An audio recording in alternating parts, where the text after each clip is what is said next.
during an unexpected visit. Anthony casually announced, "This is where my parents live," catching everyone off guard. Behind him, his in-laws beamed with happiness, nodding in agreement. At that moment, I was in the middle of an online meeting, quickly muting myself. I apologized to my colleagues and ended the call, a hint of irritation creeping in as I turned to face the door. "Why the sudden visit?" I asked, trying to keep my voice calm.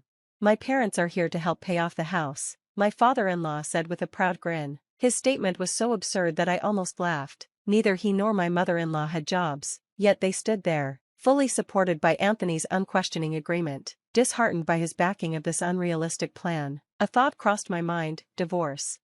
"I'm leaving," I declared, shocking the three of them. With a $6,500 monthly mortgage hanging over us, I couldn't help but smirk as I began packing for a business trip the next day. Suitcase and bankbook in hand, I prepared to leave. "Goodbye," I called out as I walked toward the door, planning to transfer the house title to Anthony. The idea of a fresh start filled me with a strange excitement.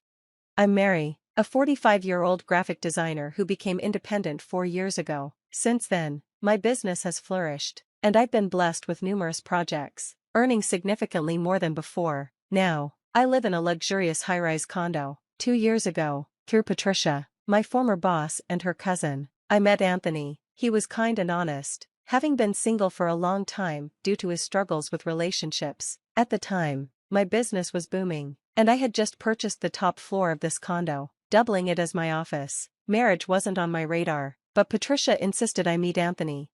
When we met, he was surprisingly youthful for his age and incredibly gentle. We hit it off, getting engaged within 8 months. Although my parents had passed, my brother and his wife joined me at the family gathering, which also included Anthony's parents and cousin Patricia. Despite the mostly smooth meeting, my sister-in-law's comment, "This seems stiff," lingered in my mind. I didn't think much of it at the time, but now, looking back, I wished I had listened. After we got married, Anthony moved into my condo, and we began our life together. His job was grueling, requiring him to leave before dawn and not return until after midnight. He earned only a quarter of what I did. Seeing him so exhausted, I suggested he might want to find a less demanding job for his health. His reaction, however, was fierce and full of anger. "Are you suggesting I quit? Do you think less of me because I earn less?" It was our first real argument, and I was taken aback by his intensity. We had never fought before. Feeling guilty for unintentionally demeaning his job, I apologized sincerely. "I'm sorry, I didn't mean to belittle your efforts. I'm just really concerned about your well-being." Anthony relaxed and apologized as well. The argument was quickly resolved, but after that, it became harder to bring up the topic of changing jobs. Anthony started coming home even later, sometimes spending half the week at the office. I worried about his health, but he seemed to love his work, so I focused on making our home as comfortable as possible for him. One evening, Anthony brought up his father's medical bills, explaining that his mother was in the hospital with back pain. "Could we perhaps increase the money we send to help with my dad's medical expenses?" he asked gently, facing his parents in the hospital room. I sighed internally but didn't hesitate to agree. I had no parents, and our household mostly relied on my income. Although Anthony contributed a portion of his salary to his parents, the exact amount he kept for himself remained unclear. Despite his minimal contribution, it was clear he was providing sufficiently for their needs. When he asked to increase the support, I found it hard to say no, especially in front of his parents, who expressed their gratitude.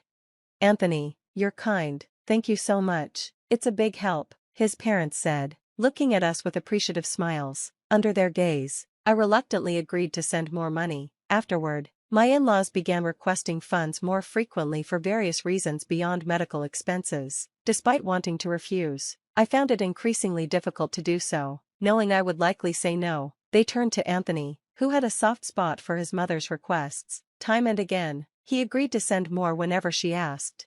One day, after we sent my in-laws off in a taxi following his father's hospital discharge, Anthony and I returned home only to find his parents waiting outside. "It's difficult for Dad to climb the stairs, so we thought it would be best if we stayed here until his back fully recovers," Anthony explained, catching me completely off guard.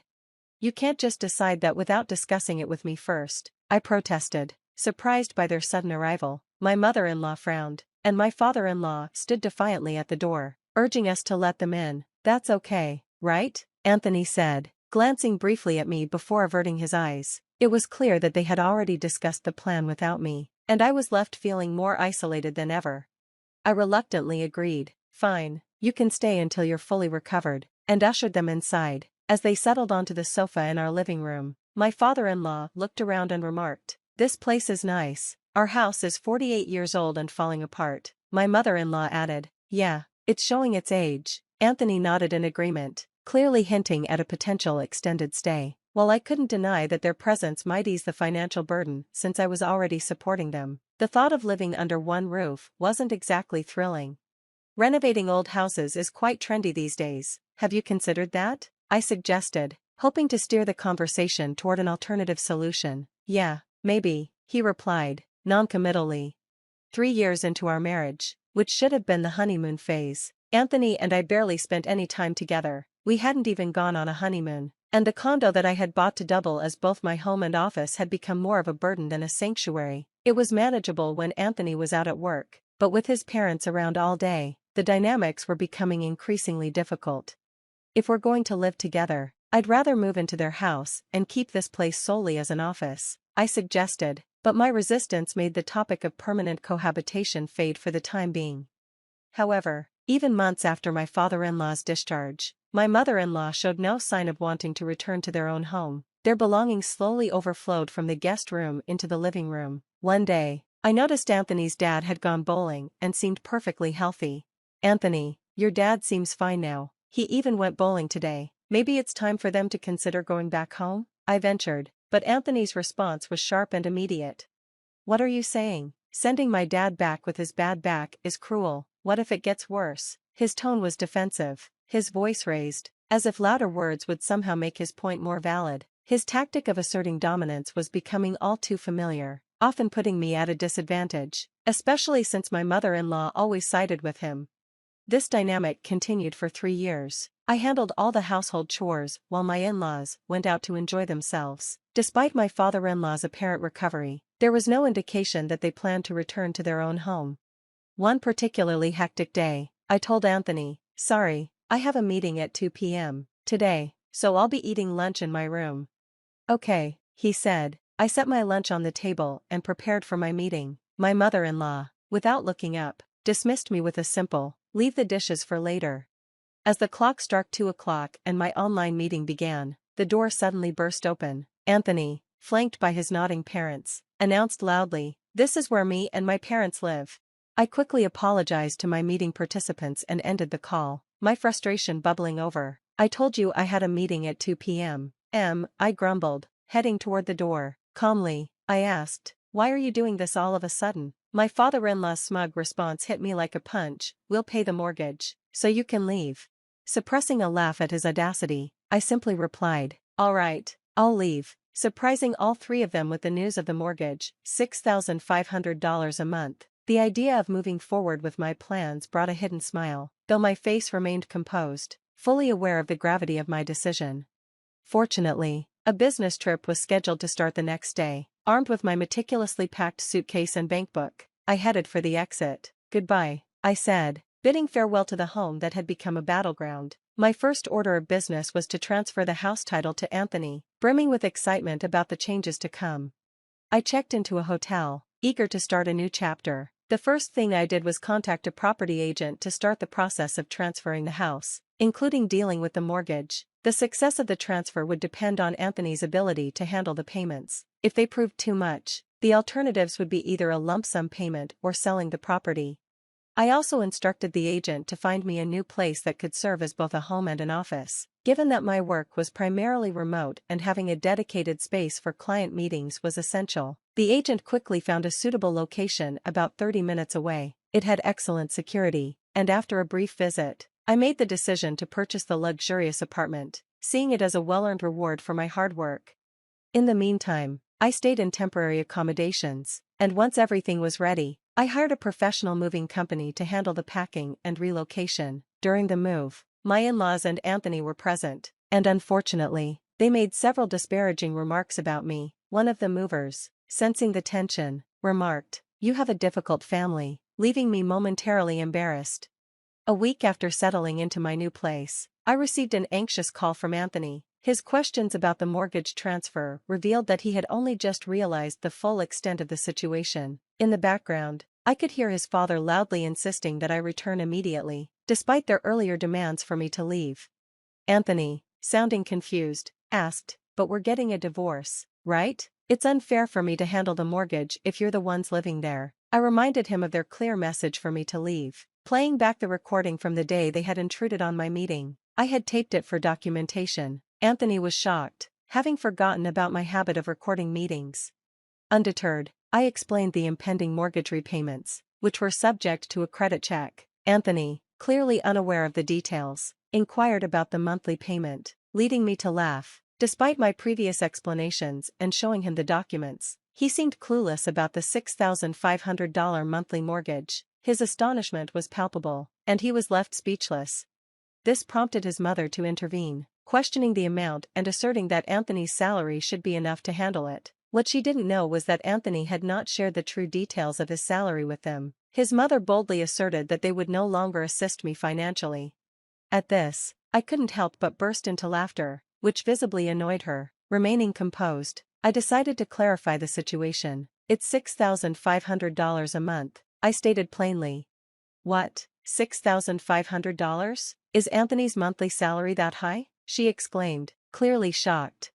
"That's absurd," she scoffed. "Anthony has been sending us $5,500 every month. If his salary is $6,500, he'd be sending us nearly all of it." "Stop lying," she said, unwilling to accept the truth.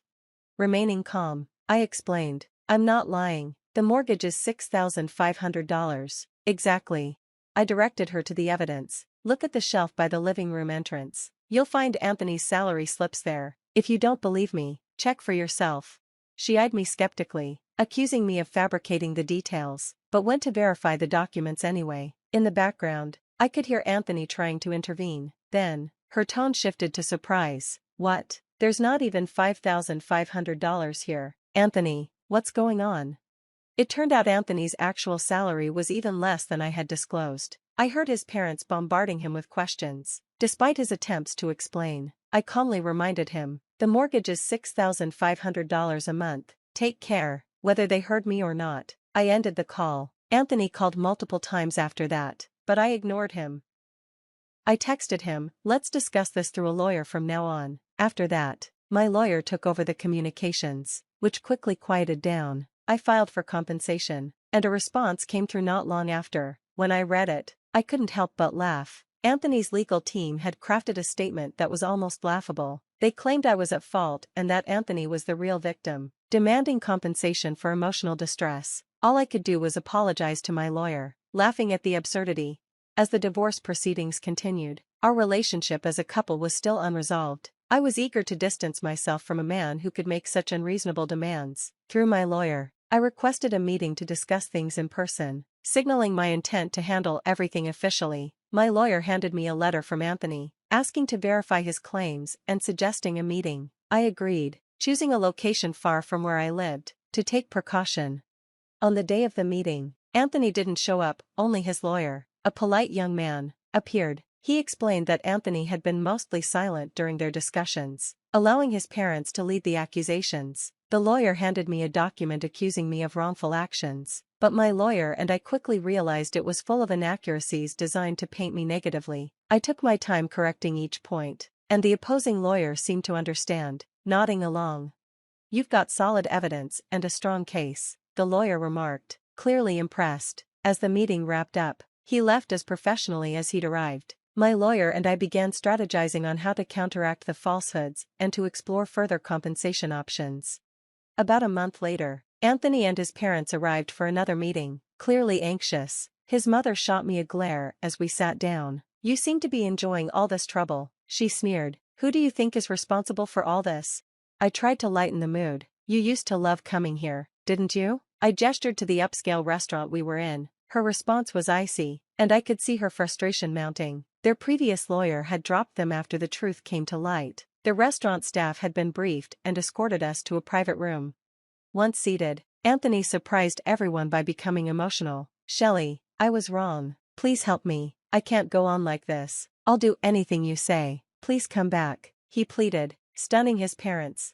I offered a kind smile, but remained cautious about his sincerity. As I watched the scene unfold, I subtly gestured to my lawyer. He handed Anthony a document, and when Anthony saw it, his face turned pale. Before he could even read it, his mother snatched it away in fury, glaring at me. The document, marked with stark red ink, meticulously refuted every claim Anthony had made.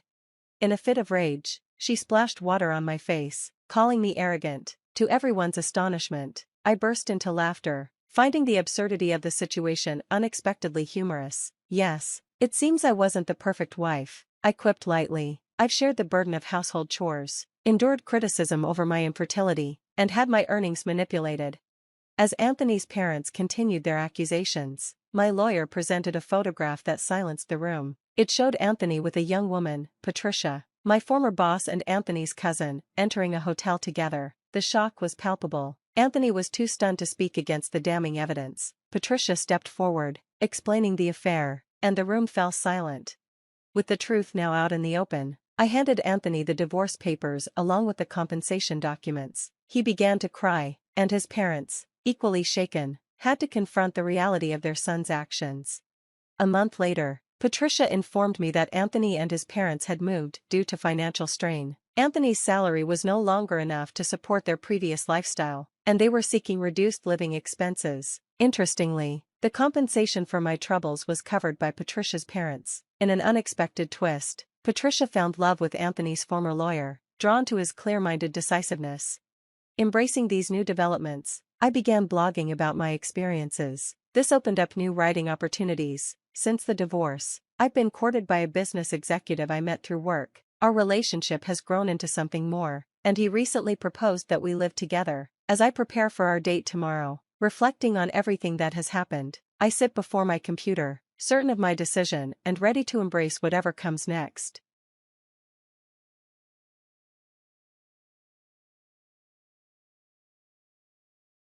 Why is my husband being called Dad? I went to the hospital to visit my sister who had just given birth, along with my husband and his sister's family. But then my sister said the newborn's father was none other than my husband. Everyone was stunned, but for some reason my husband had a smirk on his face. The moment I saw his expression, my anger reached its peak. I'm going to give them the grandest congratulations they'll ever get. And then I called for someone. My name is Sarah, I'm 29 years old, and I've been married for 5 years now. My husband John and I have known each other since we were kids. We started dating in high school, but we've been friends long before that since our families lived nearby. There was a small park behind my childhood home where John and I would play after school. It was just a swing set and a sandbox, nothing fancy, but to us kids it was the perfect place to hang out. John and I spent hours together there, often being the last ones to leave. I wasn't very athletic, and sometimes I couldn't keep up with the other kids, but John would always wait for me. Unlike other boys, John never made fun of me for being slow. To my childhood self, John was someone I could always rely on. At the time, I didn't understand anything about love, but looking back, I think I was drawn to his kindness even back then. Though we rarely had time alone together as kids because my little sister Lily was always with us. Lily is a year younger than me, and she was always part of our playtime. She was full of energy, always coming up with new games to keep us entertained. Lily was the kind of kid who didn't shy away from older children at the park. In fact, she often found herself at the center of their attention. When Lily was with us, we sometimes ventured beyond the park, going on little adventures together. She had a natural way of taking the lead. John also had a sister named Emma, who was a grade below me in school. Emma started joining us at the park when she got older. Despite Emma being a bit quieter than Lily, they hit it off right away. The four of us had a lot of fun together, and our friendship only grew stronger. Once we entered middle school, though, we stopped playing at the park, and I began to drift apart from John. Our classes and extracurricular activities were different, and we just didn't have the same connection anymore. However, Lily and Emma remained close. They would hang out at each other's houses, so I'd still hear updates about John through them. Even though I wasn't talking to him directly, I still felt close to John because of our sisters.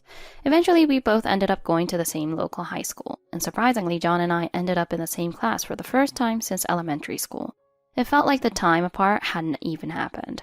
We quickly became close again, and before long, John confessed his feelings to me just before graduation. I didn't hesitate to say yes. From that moment, we officially started dating, and it felt like life got even better. We went to different colleges, so we had to navigate a long-distance relationship, but we managed without any major fights. After a few years of working as adults, we finally got married. Married life was full of new discoveries. John was busy with work, but on weekends, we'd cook together or go for walks, making the most of our time as a couple. People often say, "Oh, childhood sweethearts? That's so romantic." But from the start, our marriage wasn't without its challenges. And the biggest challenge of all was John's relationship with Lily. For example, just the other day, I overheard them laughing together in the living room. I was cooking dinner, and I could hear John and Lily chatting like old friends. They've always been close, and I used to be happy about it. But lately, I've started to feel uneasy about how close they've become. "Hey, sis, come look at this," Lily called from the living room. I paused and walked out to see what they were laughing about. Lily was showing John something on her phone, and they were both cracking up. I noticed how close they were sitting, but I forced a smile and asked, "What's so funny?" "It's this funny video I found. I've been watching it nonstop lately." "I've got him hooked on it." "Oh, really?" I smiled, but deep inside, I felt conflicted. It's nice that they're getting along, but sometimes their closeness makes me feel left out, especially when they're enjoying something without me. Soon it was time for dinner, and the three of us sat down at the table. As I served the food, I glanced at John and Lily. They were still laughing about something. I sighed internally, wondering how I could ease this growing discomfort. "Hey, you okay? You seem a bit down." I'm fine, just tired." I smiled weakly, trying to brush off John's concern. "John, seriously, you need to help out more. Sarah does all the cooking." "Hey, I do my fair share of housework. Besides, you're always here eating the food Sarah makes without helping." "Well, I'm not good at cooking, and I'm the little sister, so I get a pass." Their playful banter continued, but I barely listened. All I could think about was how to improve this situation. After days of worrying, I finally decided to talk to Lily directly. One afternoon, I invited her over and we chatted in the living room over tea. I was trying to find the right moment to bring it up. Taking a deep breath, I finally spoke up. "Lily, can I talk to you about something?" "Sure, what's up?" She looked at me with genuine curiosity, and I found it hard to begin. "Well, it's about you and John. I know you guys are close, and I'm happy about that, but sometimes it worries me." I tried to choose my words carefully. Lily looked surprised for a moment, then she smiled. "Oh, come on, don't be silly. John and I are just friends. We've known each other for so long." I felt a lump forming in my throat. But sometimes I feel left out. I hadn't realized it, but tears were starting to form in my eyes. All the insecurities I have been suppressing were coming to the surface. But Lily just brushed it off. "You're overthinking it, Sarah. We're just having fun. If you feel left out, why don't you join in like we used to as kids?" I wanted to respond, but no words came out. It hurt that my own sister didn't understand my feelings. Despite my attempts to talk to her, things between John and Lily didn't change. My frustrations only grew, and it started to affect my relationship with John. One night, I finally broke down and told John how I really felt. "John, I'm worried about how close you and Lily are. I feel like I'm being pushed aside." "I'm sorry. I didn't realize you felt that way." He seemed surprised, but quickly pulled me into a hug. "I promise I won't make you feel that way anymore." "Thank you." John comforted me and promised to be more mindful of my feelings. After that, he made a noticeable effort to prioritize our time together. However, Lily didn't seem to change her attitude toward John. She kept coming over just as often, though eventually she started visiting less after she got married herself. Lily's husband, David, worked for a prestigious company, and from what little I had spoken with him, he seemed like a smart and accomplished man. After they got married, Lily became a stay-at-home wife, so she didn't visit as much anymore. Although she didn't come by as often, we all stayed in touch. We even hung out with John's sister Emma and her husband, so it became kind of a family thing. But Lily's attitude toward John didn't change. She was still as close as ever to him, though it didn't bother me as much when we were in a group. I started thinking that maybe, just maybe, Lily thought of John more like a brother. After all, they had been around each other since we were kids. I decided to give them the benefit of the doubt. But just when I thought I was okay with everything, something happened that made me suspicious again. One day, out of nowhere, I got a phone call from Lily. "Hey, Sarah, guess what? I'm pregnant." "Oh, wow. That's amazing, Lily. Congratulations." "Thanks. I was so worried I might be infertile like you, but everything worked out." Her words stopped me in my tracks. My husband and I hadn't had children yet, even though we were 3 years into our marriage. But we hadn't told anyone about our struggles to conceive, and we hadn't even gone to the doctor to confirm whether the issue was on my side or not. So why did Lily assume I was infertile? I thought for a moment and then realized the only way she could know was if John had told her. Did John mention that to you? Yeah, he did. He said you two were trying for a baby but having trouble because you weren't getting pregnant. He said he suggested you go to the doctor, but you didn't want to because it would be expensive and take too much time. The words coming out of Lily's mouth hit me like a punch to the gut. John had shared our private struggles with my sister. It felt like the air had been sucked out of the room. John and I had been trying to conceive for years, hoping that one day our family would grow. But each month came with disappointment, and I could feel my hope fading. John had always been there to lift my spirits, telling me, "One day we'll have a child. I'm sure of it." His words had comforted me, but my fear of infertility never really went away. I had even begun considering fertility treatments, but John wasn't as supportive of the idea. He preferred to let things happen naturally, and he wasn't keen on the costs or time involved in treatment. I understood where he was coming from, but as more time passed, my anxiety grew. Watching my friends start families while we remained childless was heartbreaking. Sometimes I cried alone at night, though I never let John see how much it hurt. I believed we would overcome this challenge together, and I held on to the hope that we would have a family someday. But now, hearing Lily casually talk about it as if my infertility was a given made my blood run cold. And the fact that John had framed it like it was solely my issue without even talking to a doctor was devastating. I forced myself to stay calm.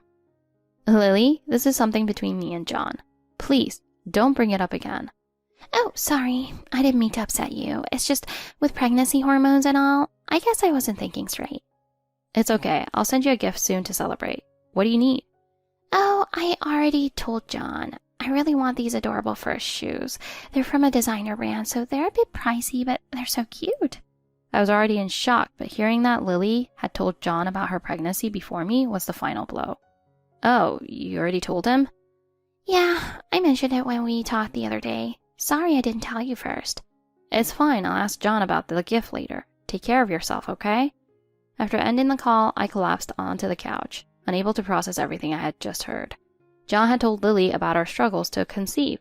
He had shared the reason why he didn't want to pursue fertility treatments because it was too expensive and time-consuming. And Lily had told John about her pregnancy before she even told me. All these revelations hit me like a wave, leaving me emotionally drained. I felt numb, incapable of doing anything but retreating to my bedroom and shutting the door behind me. When John got home from work, he seemed concerned about me being in bed, but I had no desire to talk to him. It wasn't until late that night that I felt ready to confront him. As John walked into our bedroom, I looked at him with a cold glare. Lily called me today. "Oh yeah? What did she say?" Don't play dumb. You already know what she said. She's pregnant and you knew before I did. "Oh right. Yeah, she mentioned it the other day. Wait, are you upset because she told me first?" He tried to laugh it off, but it was clear he didn't understand why I was angry. It's not just that, John. You've been talking to her behind my back. Why did Lily think it was okay to tell you something so important before me? "We talk sometimes. Lily's practically like family, Sarah. There's nothing wrong with that." There's a difference between sharing everyday things and talking about our personal struggles, John. You told her about our infertility issues, didn't you? John hesitated, but I pressed on. You told her that I was the reason we couldn't have kids, didn't you? You've made this all about me. "No, that's not what I meant. Lily's exaggerating." Then why does she know all the details? You've been talking about something incredibly private, John. My frustration was boiling over. And it's not just that. I know why you don't want to try fertility treatments. Lily let us slip.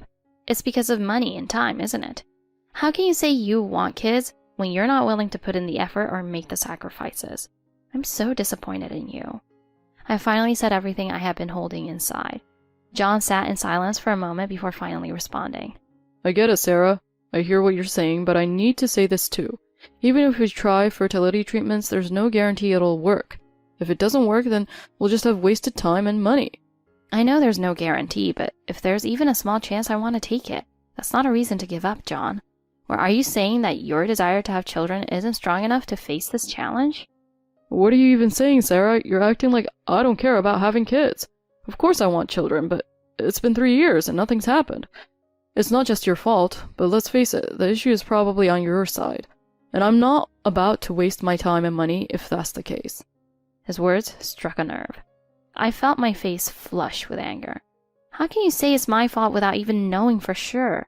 We haven't even been tested. You have no right to assume it's me. I'm just saying, you've always had irregular cycles, Sarah. Irregular periods don't automatically mean infertility. Don't make baseless assumptions. Calm down, yelling isn't going to help us talk about this. Maybe it's your stress that's causing the problem. Maybe if you weren't so high-strung all the time, we'd have a better shot at getting pregnant. I froze, unable to believe what I had just heard. My husband, the man I had loved since childhood, was blaming me for our infertility. And worse, he was comparing me to Lily, my sister, who had just so easily gotten pregnant. I couldn't hold back my tears any longer. Grabbing a blanket, I rushed out of the bedroom. I'm done. I'm sleeping on the couch tonight. Wait, Sarah, come on. Don't be like that. His voice trailed behind me, but I ignored him. I curled up on the couch, pulling the blanket over my head as I silently cried into the night. That night was a turning point in our marriage. We became distant after that, almost like roommates instead of a married couple. We started sleeping in separate rooms, eating meals at different times. Our relationship was hanging by a thread. And just when I thought things couldn't get any worse, Lily gave birth. She invited John, me, and Emma's family to visit her in the hospital. Despite everything, I felt obligated to go. When we arrived, Lily looked great, especially for someone who had just given birth. Her baby girl was healthy and adorable, and we all took turns holding her. Everything seemed fine until it was Emma's husband's turn to hold the baby. Come on, Daddy, it's your turn to hold her. The room fell silent for a second. Emma quickly laughed it off, trying to keep the mood light. Lily, what are you talking about? That's my husband, Brian. You must be exhausted. We should probably let you rest. Whoa, I'm not David. I mean, I'm flattered you confuse me with someone so successful, but seriously, be careful what you say in public. Everyone tried to laugh off the awkwardness, but then Lily said something that changed everything. I didn't misspeak. This baby is his. The room froze again, but this time it felt like the world had stopped spinning. What? No way. You got to be mistaken. I've never... Emma stared at her husband in disbelief, her face growing pale. The atmosphere in the room shifted dramatically. It's true. I'm not confused, Emma. This baby is his. It happened last year at that party, remember? The one at David's parents' lake house? My mind raced back to the night of the party she was talking about. It was supposed to be a fun weekend getaway, just a few close friends at David's family's lake house. David couldn't make it because of work, so it was just the 5 of us, John, Emma, Brian, Lily, and me. I had gone to bed early because I couldn't handle my liquor, but the others stayed up late, drinking and partying. You remember, right? After you passed out, he came to my room. He's not the type to black out after drinking, so he should remember too. No, I didn't go to your room, Lily. And even if I did, I'd never cheat on my wife. Oh wait, what exactly are you talking about? For the first time since the conversation started, Emma was no longer calm. She turned toward her husband, her usual calm demeanor gone. He looked panicked, visibly shaking, his usual cool exterior beginning to crack. Before anyone else could speak, I glanced at John. To my horror, he was smirking, seemingly amused by the chaos unfolding in front of him. I couldn't take it anymore. Emma, don't worry. He's not the father of Lily's baby. Wait, how do you know that? Yeah, Sarah, what are you talking about? Because the father is someone else, and he's about to walk through that door right now. I turned toward the hospital room door, my heart racing as I called out. You can come in now. The door creaked open, and in walked someone no one expected to see. It was David. David? What are you doing here? I thought you were on a business trip. I decided to take some time off. We have a lot to discuss, and I figured I'd get started on the paperwork now. Lily's face went pale, her confident demeanor faltering as she took in David's words. Emma and Brian, too, stood frozen in place, unable to comprehend what was happening. Wait, what's going on? Allow me to explain. David stepped forward, taking a deep breath before making a shocking confession. First of all, this baby is not mine. I knew something was off as soon as Lily told me she was pregnant. Timing didn't add up. So, who's the father? It's not your husband, Emma. I would never betray you like that. Emma breathed a sigh of relief and hugged her husband tightly, visibly emotional. Then who is it? I think you already know the answer to that. Isn't that right, John? All eyes turned to John. His face turned white as a sheet. The smirk that had been plastered on his face moments ago disappeared, replaced by sheer panic. What? No! This is ridiculous. You can't just accuse me without proof. Oh, I have proof. David reached into his bag, pulling out a sealed envelope. Here's the DNA test. According to this, there's a 99.9% chance that the father of Lily's baby is you, John. This can't be real, it's a lie. When did you even get the test? With Sarah's help, we conducted the test while Lily was still pregnant. John turned to me, looking both shocked and betrayed. Sarah, you knew about this? I looked him square in the eyes, my heart steady as I spoke the truth. Yes, John, I knew. After Lily's pregnancy was confirmed, I started investigating.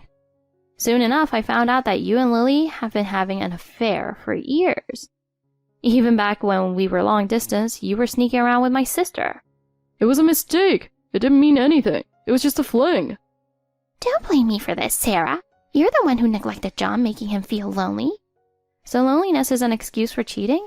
You and John are just selfish. You couldn't control your urges, and now you're both paying the price. I'm done with both of you.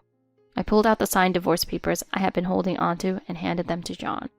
David, too, took out his divorce papers and handed them to Lily. Here's the divorce. It's over, John. I'll be expecting half of the assets as well, Lily. John and Lily protested, trying to explain, but David and I had had enough. We walked out of the hospital, leaving them behind. Oh, and by the way, your parents will be here soon. I told them that John is the father of Lily's baby, so they'll be stopping by to congratulate you both. John and Lily's voices echoed behind us as we left the room. Emma and her husband also left, severing ties with them completely. I later heard that their parents arrived at the hospital and the scene that followed was a disaster. Both of our families disowned John and Lily. They were left with nothing. Forced to move into a cheap apartment, the two of them now lived together with their child. Meanwhile, I moved away with my parents and started a new life. I finally opened my own business, something I had always dreamed of.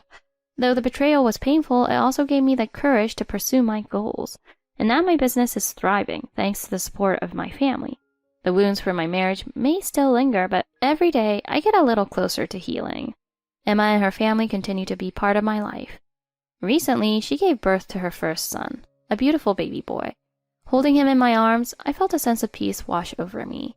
Looking at his innocent little face, I silently wished him a life full of happiness and love. As I watched the baby's video that Emma had sent me, I realized that life would go on. And I knew I would be okay.